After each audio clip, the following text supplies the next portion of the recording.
कौन कहता है सफलता किस्मत से मिलती है। हौसलों में अगर जुनून है तो मंजिलें भी झुका करती हैं। नमस्कार दोस्तों, मैं अखिलेंद्र त्रिवेदी अपने YouTube channel education for future पर आपका स्वागत करता हूं। हम लोग संख्या पद्धति के 2 पार्ट पढ़ चुके थे और आज मैं आपके लिए लेकर आया हूं पार्ट 3। तो आज के जो टॉपिक्स रहेंगे वो टॉपिक्स काफ़ी महत्वपूर्ण हैं। आगामी परीक्षाओं के लिए उनसे प्रश्न फंस सकते हैं, आपके परीक्षाओं में प्रश्न आ सकते हैं। जैसे आने वाली परीक्षा सीटेट हो गई तो सीटेट के लिए ये टॉपिक बहुत ही महत्वपूर्ण है और हर बार इन टॉपिक से सीटेट में एक प्रश्न जरूर आया है। तो पढ़ते हैं। तो आज का पहला टॉपिक रहेगा जो एक सूत्र है, उससे शुरुआत करते हैं। भाज्य बराबर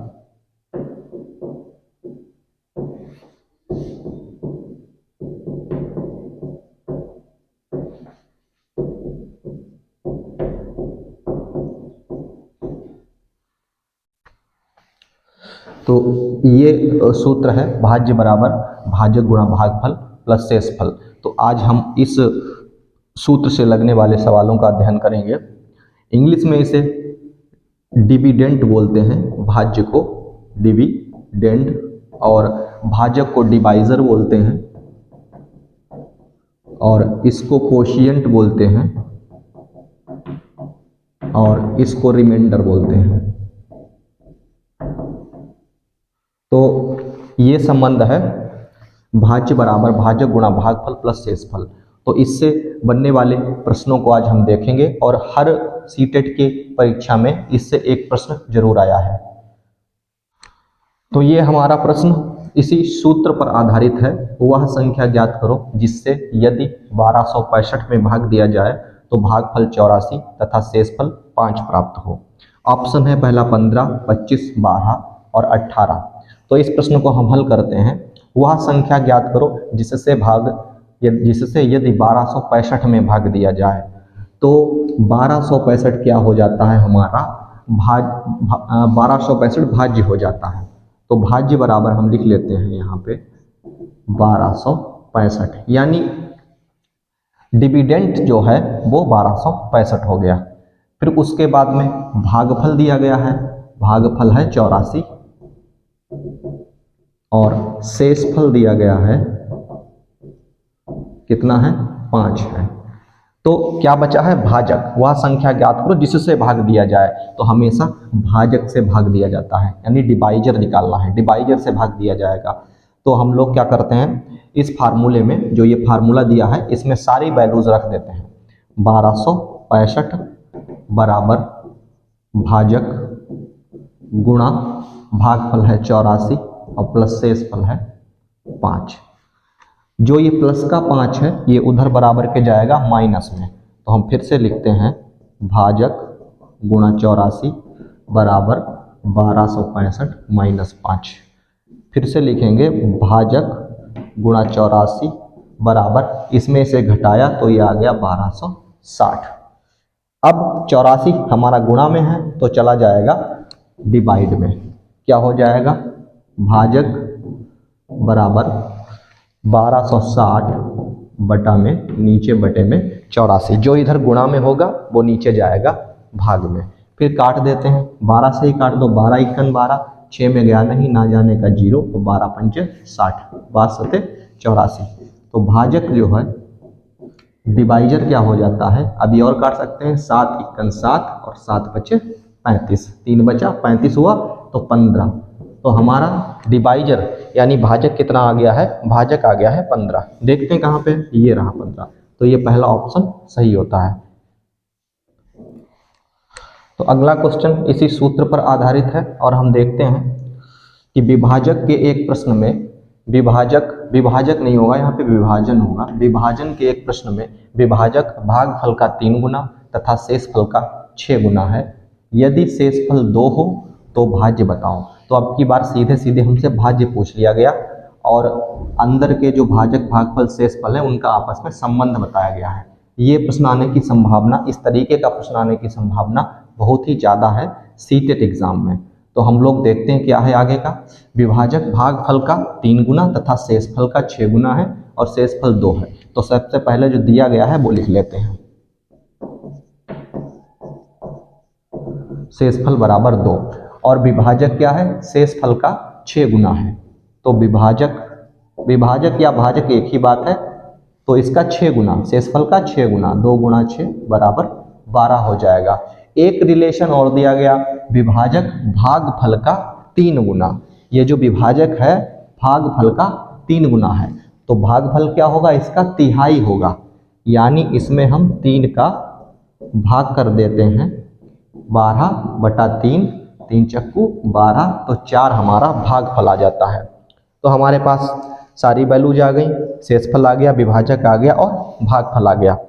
अब हम अपने फार्मूले में रख देते हैं, भाज्य बराबर क्या होता है, भाजक गुणा भागफल। भाजक यानी विभाजक, भाजक की वैल्यू है 12 और भागफल कितना है 4 प्लस शेषफल कितना है 2। तो हल करते हैं, 12 चौक 48 और प्लस 2 कितना हुआ 50 हो गया। तो उत्तर आया है 50, यानी पहला ऑप्शन हमारा सही है। तो इस सूत्र से आपको एक प्रश्न 100% सीटेट एग्जाम में देखने को मिलेगा और सारी जो राज्य स्तर की परीक्षाएं होती हैं उनमें इससे एक प्रश्न जरूर आता है। तो अब हम अध्ययन करेंगे दूसरे टॉपिक का, और ये टॉपिक है घातीय रूप की संख्या में इकाई का अंक ज्ञात करना। इंग्लिश में है to find the units place digit in index form. Digit number, ठीक, यहाँ पे नंबर छूट गया है, लिखते हैं नंबर। तो हमें प्राप्त करना है अगर संख्या पे घात लगी हुई है और उसके बाद उसका इकाई का अंक क्या होगा। तो सबसे पहला रूल हम सीखते हैं कि यदि संख्या के इकाई के स्थान पर 0, 1, 5 और 6 अगर ये आते हैं तो संख्या की घात कितनी भी लगी हो लेकिन संख्या का इकाई का अंक यही रहेगा और चेंज नहीं होगा। जैसे अगर हम 1256 लिख दें और इसकी घात लगा दें 224, तो अगर पूछा जाएगा कि संख्या में इकाई का अंक क्या होगा तो इकाई का अंक 6 ही आने वाला है, ठीक है। तो आप क्यों होता ऐसा है, क्योंकि 6 का अगर कितनी बार भी आप आपस में गुणा करिए तो 6 ही देगा, 5 का कितनी बार भी आपस में आप गुणा करेंगे तो 5 ही आएगा, इसी तरीके से 1 और इसी तरीके से 0 भी। तो 0, 1, 5, 6 इनके लिए कोई चिंता करने की बात ही नहीं है, ये वही आएगा जितना ये हैं। और पेपर में जो क्वेश्चन आएगा वो थोड़ा सा इससे ये आता ही नहीं है, इससे स्टैंडर्ड उसका और अच्छा होगा और थोड़ा सा डिफिकल्टी लेवल हाई होगा। तो दूसरा नियम पढ़ते हैं हम।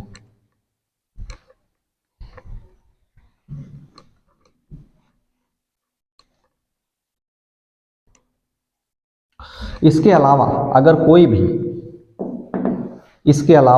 कोई भी अंक जैसे 2 हो गया, 7 हो गया, 9 हो गया, 8 हो गया, ठीक है, ये हो गए और 4 भी हो गया, अगर इनमें से कोई अंक आता है इकाई के स्थान पर, फिर कितनी भी पावर लगी हो अगर, तो उसके लिए हम एक रूल का सहारा लेंगे जिससे कि हमें इकाई के स्थान का अंक प्राप्त हो जाएगा।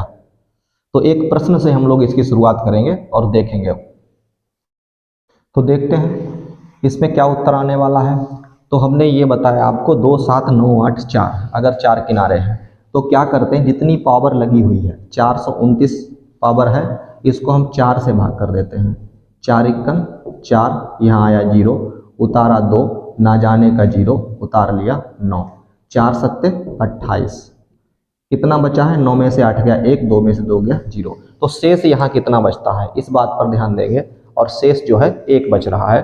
तो जो इकाई का अंक है इस संख्या का, जो ब्रैकेट के अंदर लगी है, उस संख्या के इकाई के अंक पर हम जो शेष फल है उसकी घात चढ़ा देते हैं। तो 4 की पावर 1 कितना आया 4। तो इस संख्या का उत्तर होगा ऑप्शन नंबर 3 यानी 4। इसी तरीके से कितनी भी पावर लगी हो आप 4 का भाग देके शेषफल निकालेंगे और शेषफल को इकाई के अंक वाले इकाई के स्थान पर जो अंक है उस पे रख देंगे, उस पे पावर लगा देंगे और प्राप्त कर लेंगे इकाई का अंक। तो ये बहुत ही सिंपल रूल है और लंबी चौड़ी चीज़ें जो किताबों में दी गई हैं उन्हें पढ़ने की आवश्यकता नहीं है। सिर्फ आप 4 से भाग करिए, शेषफल निकालिए और जो इकाई का अंक है उसकी पावर लगा दो तो हमें इकाई का अंक प्राप्त हो जाता है।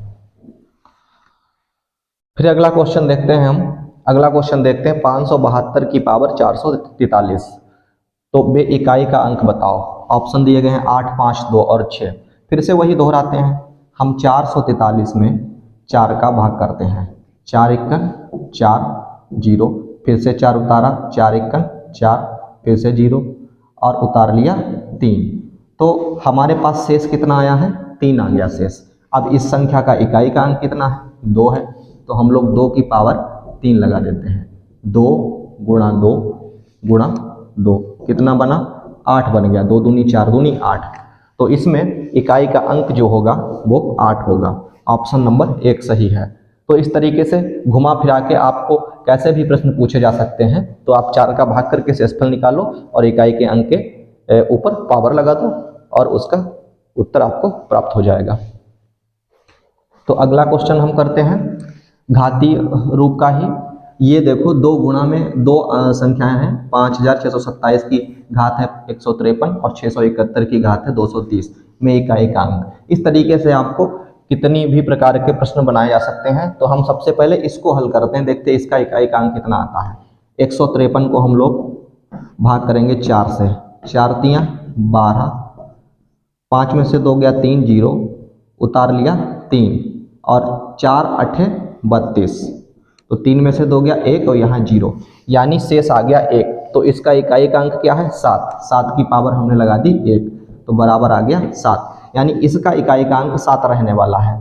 फिर हम इस पे आते हैं, ये तो हमें इकाई के स्थान पर 1 ही मिल जाता है, तो इसका मतलब एक कितनी भी पावर लगा दो लेकिन इसका इकाई का स्थान का अंक 1 ही आएगा। बीच में क्या लगा है, गुणा लगा है, तो हम 7, इसका 7 आया था, इसका 1 आएगा, बीच में गुणा लगा देते हैं, 7 एकन 7, तो हमारा उत्तर हो जाता है ऑप्शन नंबर 3।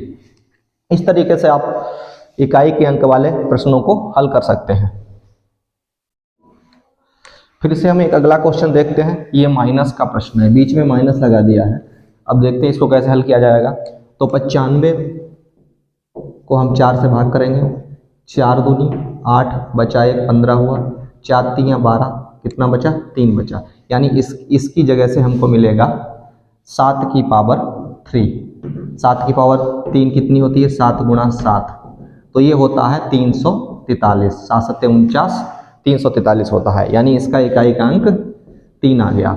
अब हम इसे देखते हैं, 3 की पावर 58, 58 में हम 4 का भाग करते हैं, 4 एकन 4, 1 बचा, 18 हुआ, 4 चक्कू 16, कितना बचा, 2 बचा, तो हम 3 की पावर 2 लगा देते हैं, 3 की पावर 2, 3 गुणा 3 बराबर 9 आया, यानी इससे हमें अंक प्राप्त हुआ इकाई का, ये 3 और उससे प्राप्त हुआ 9। तो हम घटा लेते हैं, घटाना लगा हुआ है तो घटाना कर लो, 13 में से 9 गया 4, बस इतना ही करना है, आगे का घटाना करना ही नहीं है, क्योंकि हमें केवल इकाई का अंक ही प्राप्त करना था। तो कौन सा ऑप्शन सही है, ऑप्शन नंबर 4 हमारा सही है। तो मैं आपका समय बर्बाद नहीं करूंगा कि बड़ी बड़ी लंबी लंबी बातें करूं, आपका समय बर्बाद करूं। आपका एग्जाम बहुत पास में है, तो मैं जल्दी जल्दी आपको क्वेश्चंस लगवा रहा हूं और साथ में आपको कॉन्सेप्ट भी बताता चल रहा हूं। तो आप जुड़े रहिए और मेरा चैनल सब्सक्राइब करिए। अगर आपको इसी तरीके की मैथ पढ़नी है और मैथ में अपने ज्ञान को शिखर तक ले जाना है, तो आप मेरे साथ जुड़े रहिएगा और मेरे चैनल को सब्सक्राइब करिएगा। तो अगला क्वेश्चन हम देखते हैं, ये इकाई के अंक से कुछ हटकर है और ये प्रश्न परीक्षा में आने की संभावना है या इसी तरीके का प्रश्न परीक्षा में आ सकता है। यदि किसी संख्या को 361 से विभाजित किया जाए तो शेषफल 47 रहता है, तो यदि उसी संख्या को 19 से विभाजित करें तो शेषफल क्या होगा। अब देखो ये 361 से उस संख्या को विभाजित करते हैं तो हमारा 19 का ये वर्ग लिखा हुआ है 361, यानी 19 का पूरा भाग इसमें चला जाएगा। और जब 361 से हमने उसी संख्या को, कि कोई भी संख्या होगी, उसको भाग किया था तो 47 शेष बचा था। तो अब हम 19 से भाग करना है उसी संख्या को, वो संख्या नहीं दी गई है, तो जो ये शेष बचा है 47, हम 47 में 19 का भाग कर देते हैं, 19 से 47 में भाग कर देते हैं। 19 3 57 ज़्यादा, 19 दूना 38, तो यहाँ से हुआ 17, 17 में से 8 गया 9 हुआ, यहाँ 0, शेष आ गया 9। यानी अगर हम उस संख्या को 19 से भाग करें तो शेषफल क्या आएगा, 9 आएगा। तो ऑप्शन नंबर 4 है सही। ठीक है, तो इस तरीके से हम ऑप्शन नंबर 4 को सही करते हैं क्योंकि हमारा उत्तर आया है 9। अब हम लोग नया टॉपिक पढ़ने वाले हैं, क्रमागत संख्याओं पर आधारित प्रश्न। तो इसमें देखते हैं सूत्र पहले हम लोग लिखेंगे और सूत्र का अप्लाई कैसे होता है ये भी सीखेंगे। तो सबसे पहला रहेगा प्रथम n प्राकृतिक संख्याओं का योग। तो प्रथम n प्राकृतिक संख्याओं का योग का फार्मूला n ब्रैकेट में n प्लस 1 और बटा 2 ये होता है। तो जैसे अगर हम देखें कि 20 प्रथम अगर क्वेश्चन बना लें कि प्रथम 20 प्राकृतिक संख्याओं का योग,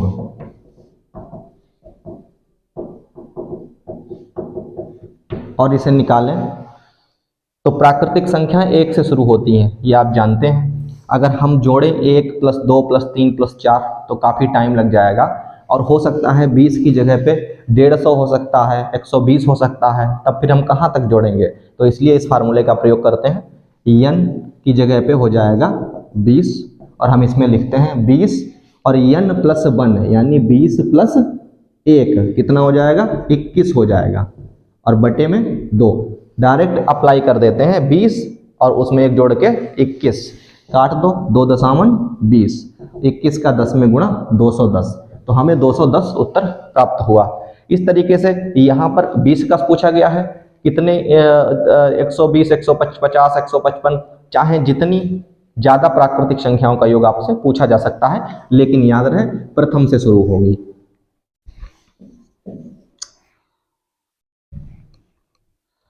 फिर प्रथम n प्राकृतिक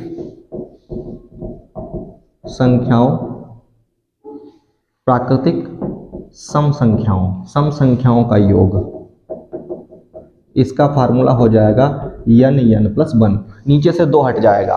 तो प्रथम n प्राकृतिक सम संख्याओं का योग, अगर कहा जाए प्रथम 24 सम प्राकृतिक संख्याओं का योग, 24 सम प्राकृतिक संख्याओं का योग आपसे पूछ दिया जाए तो यहाँ n की जगह पे 24 हो जाएगा और वहाँ 24 और 1 25 हो जाएगा। तो 25 चक्कू 100 का 0 हासिल लगा 10, 25 दूना 50 और 10 60, तो 60 आएगा। इसलिए इस तरीके से हम इन फार्मूलों को, इन सूत्रों को याद रखेंगे, जिससे कि अगर पेपर में पूछा जाता है तो इन्हीं फार्मूलों में हम n का मान रख के सीधे ही उत्तर निकाल सकते हैं।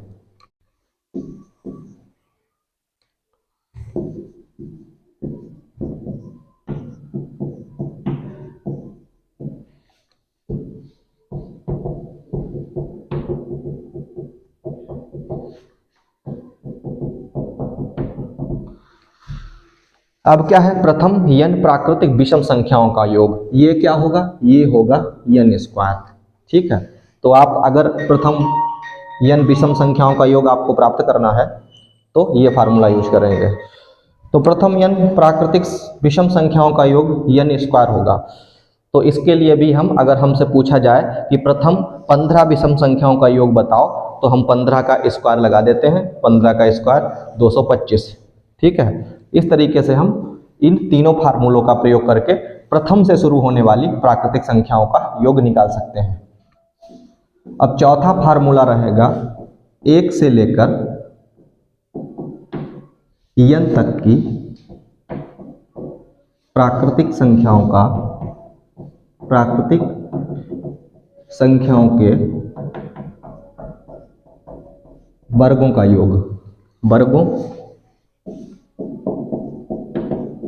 का योग कितना होगा n प्लस 1 और 2n प्लस 1 बटे में 6 होगा। तो 1 से लेकर n तक की प्राकृतिक संख्याओं के वर्गों का योग जो होगा n प्लस 1 2n प्लस 1 बटे 6 होगा। अगर कहा जाए कि 1 से लेकर, क्वेश्चन बना लें हम इसी से, 1 से लेकर 15 तक की 15 से छोटा कर लेते हैं, कैलकुलेशन कम रहे, सीखना है केवल बस। 1 से लेकर 5 तक की प्राकृतिक संख्याओं के वर्गों का योग, के वर्गों का योग बताओ, क्वेश्चन मार्क। तो कितनी है? 1 से लेकर 5 तक की। तो इस फार्मूले में हम 5 रख देंगे n की जगह पे 5, और 5 प्लस 1 6 हो जाएगा। और ये कितना हो? यहाँ पर अगर 5 रखें तो 2 गुणा 5, 2 पंचे 10, और 10 और 1 11 हो जाएगा। बटे में है 6, 6 से 6 काट दिया, कितना हो गया? 11 5 55। और अगर हम वर्ग करके देखो, जोड़ते भी हैं तो 1 का वर्ग 1 होगा, ठीक है, प्लस 2 का वर्ग 2 दूनी 4 होगा, प्लस 3 का वर्ग 9 होगा, 4 का वर्ग 16 होगा, और 5 का वर्ग कितना होगा? 25 होगा। इनको जोड़ के देखते हैं। 6 और 5 11, 11 और 9 20, 20 और 4 24, 24 1 25, 25 के 5 हासिल लगा 2, 2 2 4 और 1 5, 55 आ गया। तो इसी तरीके से अगर आपको पूछा जाता है कि प्राकृतिक संख्याओं के वर्गों का योग पूछा जाए, तो आप इस फार्मूले को अप्लाई करिए। ये बहुत ही काम का फार्मूला है और इसे भूलना मत, बिल्कुल नहीं भूलना है।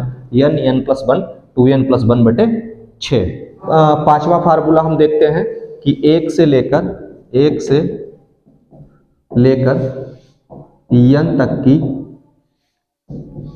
n तक की प्राकृतिक संख्याओं के घनों का योग, के घनों का योग। इसका फार्मूला क्या होगा? जो हमने प्राकृतिक संख्याओं का योग पढ़ा था प्रथम, वो क्या पढ़ा था? n प्लस 1 और बटा 2 ये पढ़ा था। इसी का बिल्कुल यही यहाँ पर इसका वर्ग हो जाता है, n स्क्वायर, n प्लस 1 का स्क्वायर और बटे में 4 हो जाएगा। तो ये घनों का योग होगा। अगर 1 से लेकर n तक की प्राकृतिक संख्याओं का घन निकालना हो तो फार्मूला रहेगा n स्क्वायर, n प्लस 1 का होल स्क्वायर बटे 4। इससे भी प्रश्न परीक्षा में पूछे जाते हैं, तो हम आप इससे संबंधित प्रश्न जैसे हमने वर्ग का निकाला था उसी तरीके से हम इसके प्रश्नों को भी सॉल्व कर सकते हैं अगर हमसे घनों का पूछा जाएगा। छठा फार्मूला है कि 1 से लेकर n तक की सम या विषम संख्याओं के वर्गों का योग,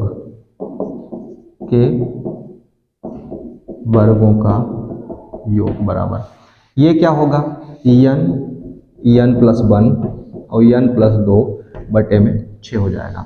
तो जो प्राकृतिक संख्याओं के वर्गों का योग था वो था यहाँ पे 2n प्लस 1, 2n प्लस 2, और यहाँ पे n प्लस 2 हो गया। बस इतना ही अंतर है, बटे में 6 वहाँ भी था, 6 यहाँ भी है, n प्लस वहाँ भी था और यहाँ भी है।